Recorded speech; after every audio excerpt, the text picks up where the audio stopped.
Hello friends, Bishop Tom Dowd here with another video of Catholic teaching in 10 minutes or less. This video I'd like to continue our series, Catholic Marriage for Non-Catholics. I've already opened up in a previous video the definition of marriage. What is marriage according to the Catholic understanding? We believe that marriage is a partnership for life. And that idea, partnership for life, has different dimensions, and I shared 3 of them in this previous video I mentioned. First of all, duration, that marriage is for life until death do us part. That marriage is for the good of the spouses, to build each other up in their flourishing, the good of their life and the life of oneself as well. It's an exchange that occurs over the course of this duration for that mutual benefit. And finally, new life, the raising up of children, bringing new life into the world, not just having babies, but raising them up to be contributing people, to being virtuous members of society. And so the raising of children, sometimes, well, usually through one's natural procreation, sometimes through adoption, but regardless, the raising up of children for that benefit, the joy of being parents and the benefit of society. Now, this is a tall order. There's a lot here, and it's not always a perfect partnership. We know that. For example, the good of the spouses. There will be times when one spouse, for example, falls ill. Maybe they have a physical illness, maybe they have a mental breakdown of some kind, a challenge in their life in that way. That can happen, and so the other spouse is called to be a support. The kids can go through tremendous challenges. It can be tough to be a parent. We know that. And of course, marriage is for life. In some cases, it can seem long. And so this is a tall order. It takes a lot of strength, a lot of what we call virtue.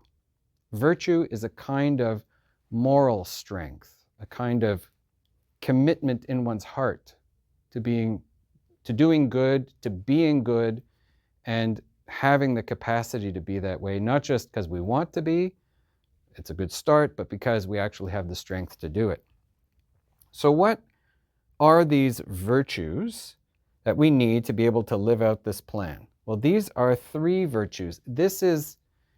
I'm going to tell you right now, this list I've put here, this is not some sort of official Catholic list. This is a Bishop Tom list based on my experience of accompanying lots of couples as they get ready for marriage and journeying with them in their preparation afterwards, also in their married life, seeing their challenges, sometimes seeing their failures, and trying to help them with a little bit of wisdom, not my wisdom, but wisdom that I have learned from the 2,000 years of Catholic tradition.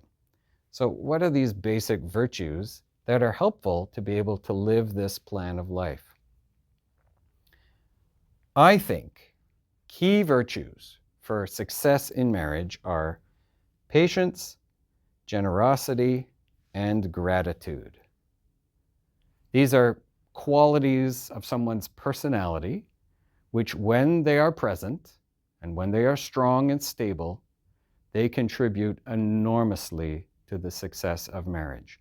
If you notice, you don't have to be Catholic to possess these things. This is Catholic marriage for non-Catholics, and the Catholic Church believes very much in marriage in general, not just in marriage celebrated in the Catholic Church.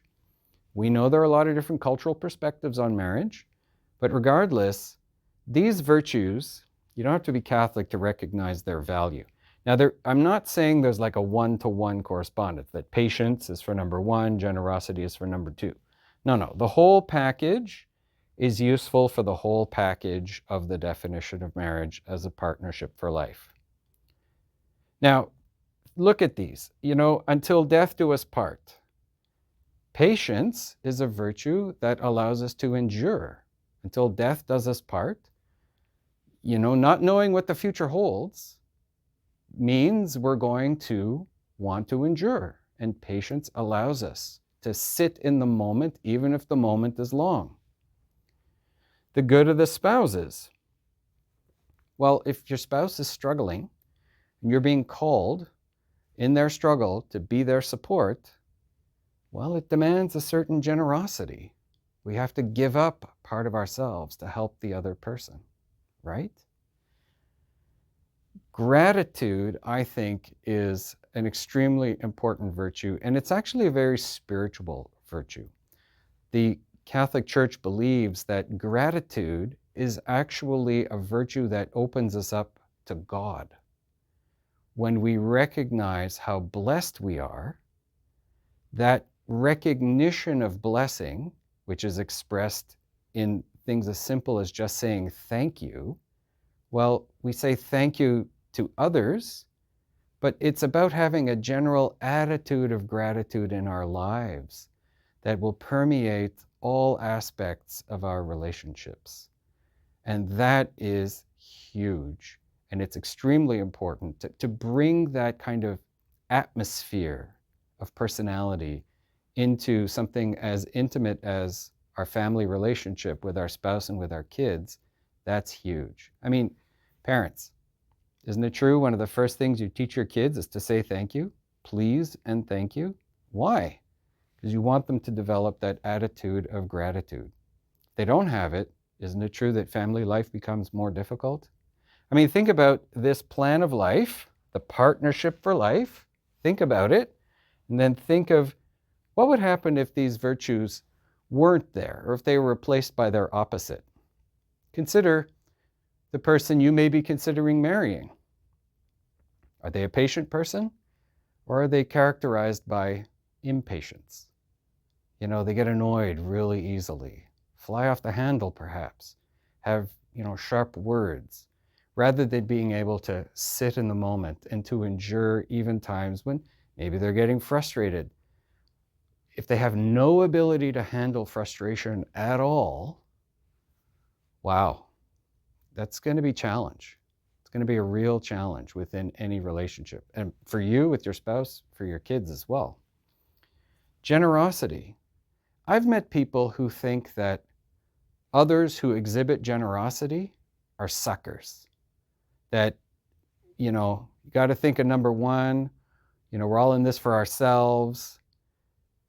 Maybe they're saying, I'm in it for me, but also for you. Like together we will be number one. Like they're expanding their sphere of selfishness to include their spouse, so their spouse gets to benefit from it. But I can guarantee that if they've got any measure of impatience as well, that generosity, as soon as it hits a barrier, it hits a level of saying, nope, that's enough, we have a problem. So a lack of generosity is another red flag. And gratitude. I have seen situations where, people who take the other person for granted so casually, they just feel like they're owed something by their kids, by their spouse, with really no capacity. It's as though they think in their minds, if I ever say thank you, I'm just going to die. They're going to lose a piece of themselves. You can see how a lack of gratitude ties to a lack of generosity, ties to a lack of patience. All of these tie together. And when none of them are present, or their opposites are present, it's a bad cocktail. It's not a recipe for success. So where does God come into all of this? These are human virtues. Well, remember I said gratitude is a spiritual virtue as well, because it involves our gratitude to God. And so that's why we believe that worship of God together, praying to God together, giving thanks to God together as a couple, as a family, is really important. There's a saying, the family that prays together stays together. There's nothing magic about the prayer, but if we have an openness to gratitude, then all these virtues grow. And if we're together committed to the common understanding of life that serves as a plan of life, well, that becomes a recipe for success. So there's a lot more to be said on this subject, obviously, but it's only 10 minutes that we've got for these videos. So please stay tuned for more. And in the meantime, God bless all of you.